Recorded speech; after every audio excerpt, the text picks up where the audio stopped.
Outsource कर्मचारी संगठन है, ये कल से जो एक प्रदेश व्यापी आंदोलन शुरू करने जा रहा है, इसकी क्या रूपरेखा है और किस हद तक इनके शोषण में जो हो रहा है इसको किस हद तक इसमें जाया जाएगा आगे? जी विजेंद्र जी। जी धन्यवाद जी। मैं ये कह रहा था जिस वक्त बात कटी थी कि देखो, जो सरकार की नीति है वो स्पष्ट रूप से सामने आ रही है, क्योंकि सबसे बड़ा अधिकारी जो है एक विभाग का, वही अपने से शुरुआत करते हुए तीन जो कर्मचारी हैं, उन तीन कर्मचारियों को बिना किसी कारण से नौकरी से निकाल देते हैं। कारण क्या बना कि नियुक्ति हुई है दफ्तर के लिए, काम करेंगे घर में। तो कर्मचारी ने क्या बुरा कहा? उन्होंने कहा जब हमारी नियुक्ति हुई है, जो नियुक्ति पत्र में जो बातें हैं उसके अनुसार हम काम करेंगे। उस पर जो है उनको शाम को ही निकाल दिया गया। और सबसे बुरी बात यह है कि मुख्यमंत्री जब बयानबाजी करते हैं, मैंने कभी कल्पना नहीं की थी कि एक आम परिवार से निकला हुआ व्यक्ति जो मुख्यमंत्री बना है, वो इस तरीके की बात करेंगे कि ठेकेदार जो है अपने स्तर पर लोग रखते रहते हैं, निकालते भी रहते हैं, कोई बड़ी बात नहीं है, इसको हम देखेंगे। ऐसा बयान ही दुर्भाग्यपूर्ण है। क्योंकि एक तरफ तो आप कह रहे हैं हम नीति बनाएंगे, एक तरफ तो आप कह रहे हैं कि हम पूरी व्यवस्था को बदल देंगे, एक तरफ तो आप कह रहे हैं कि हम आउटसोर्स की जगह जो नियमित भर्तियां करेंगे। मुख्यमंत्री कई बार कह चुके हैं इस बात को। तो नियमित भर्तियां किसके करेंगे? आपने तो निकालना शुरू कर दिया है, आपने तो नौकरियों से बाहर करना लोगों को शुरू कर दिया है। तो इसलिए जो ये जो 4 दिन पहले घटना हुई, ये बड़ी दुर्भाग्यपूर्ण घटना है। और उसमें मुख्यमंत्री जो है वो कोई संज्ञान ना लेकर जो है मुख्यमंत्री जो है वही बात कह रहे हैं जो अधिकारी कह रहे हैं। ये अपने आप में बड़ी जी दुर्भाग्यपूर्ण बात है। और इस बात को जो है हमने इसकी गंभीरता को समझते हुए ही इस बात की गंभीरता को समझते हुए ही हमने 6 अगस्त को जो है शिमला में तुरंत जो है एक राज्य स्तरीय अधिवेशन किया आउटसोर्स कर्मचारियों का।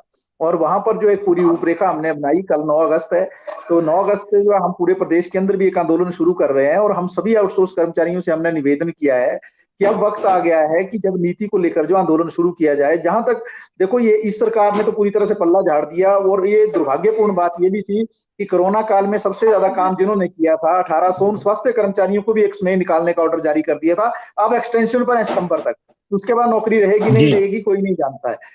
दूसरी बड़ी बात क्या है, जो भारतीय जनता पार्टी के लोग कह रहे थे, हमें ये समझना पड़ेगा इन्होंने भी लोगों को ठगा है। ठगा किस रूप में? जी आपने जो सितंबर के महीने में 2022 में एक राज्य स्तरीय रैली करके जो है आपने विधानसभा के बाहर जो है हजारों लोग खड़े कर दिए। वहां पर खुद मुख्यमंत्री वहां पर आए, हाथ हिलाए, ठाकुर महेंद्र सिंह जी जो है उन्होंने लंबा भाषण दिया और आपने नीति बनाने की बात की थी। आपको किसने रोका था नीति बनाने से? किसी ने नहीं रोका था, लेकिन राजनीति चल रही है। ये 30,000 कर्मचारी बेहद महत्वपूर्ण भूमिका अदा कर रहे हैं। मैं आपके शो के माध्यम से सिर्फ ये भी कहना चाहता हूं कि सिर्फ ये सवाल नीति का नहीं है। आज जो सुप्रीम कोर्ट ने 26 अक्टूबर 2016 को माननीय सुप्रीम कोर्ट ने जो निर्णय दिया, एक जैसे काम के लिए एक जैसा वेतन, समान काम का समान वेतन, क्या लागू हो रहा है आउटसोर्स के लिए? नहीं हो रहा है। उनको तीसरे मतलब 1/3 तनख्वाह भी नहीं मिल रही है, 1/3 तनख्वाह भी नहीं मिल रही है रेगुलर कर्मचारी के बराबर। उनका ईपीएफ नहीं करता है, उनकी मेडिकल सुविधा नहीं है, उनको छुट्टियां नहीं है, उनके वेतन से 18% जीएसटी काटा जाता है। अगर वो अपने रोजगार को लेकर जो है बात करें, अगर श्रम कानूनों को लागू करने की बात करें, तो उनको इस तरीके से निकाल दिया जाता है जैसे 3 दिन पहले जो है इन 3 कर्मचारियों को निकाल दिया गया, क्योंकि ये कर्मचारी भी हमारे अधिवेशन में आए थे और इन्होंने भी अपनी व्यथा सुनाई। दूसरी तरफ जो है आईजीएमसी के भी जो कर्मचारी थे उन्होंने भी अपनी व्यथा सुनाई। पूरे प्रदेश के अलग अलग विभागों से जो लोग आए थे उन्होंने अपनी व्यथा सुनाई।